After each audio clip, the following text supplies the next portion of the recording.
बाबा, नमाज का वक्त हो रहा है, आज ही नमाज पढ़ लें। वो आज छुट्टी का दिन है और मेरे सर में भी दर्द है और मुझे आराम करने दो।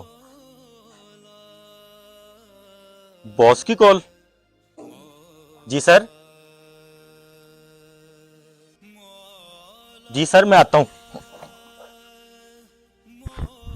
आयशा, वो मेरे कपड़े निकाल दो।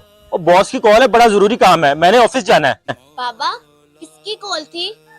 अरे बेटा, बॉस की कॉल थी, अर्जेंट मीटिंग है, मुझे ऑफिस जाना है। बाबा, आपने तो बोला था छुट्टी का दिन है, मैंने आराम करना है। अरे बेटा, ये तो मालिक की कॉल है, मालिक ने बुलाया है तो जाना पड़ेगा।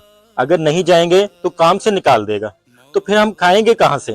पापा, आप अपनी कंपनी के मालिक से इतना डरते हो, पर पूरी कायनात के मालिक से क्यों नहीं डरते? क्या मतलब? अल्लाह आपको दिन में 5 बार बुलाता है और आप जाते नहीं हो, और आपकी कंपनी के मालिक ने 1 बार बुलाया और आप जा रहे हो। और पापा, बात रही रिज़्क की, उसका वादा अल्लाह ताला ने किया है ना। तुम बिल्कुल ठीक कह रही हो बेटा। चलो हम पहले नमाज पढ़ लेते हैं।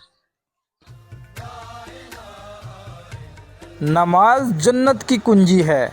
अगर आपको हमारा ये मैसेज अच्छा लगे तो सदका जारिया समझकर शेयर ज़रूर किया करें।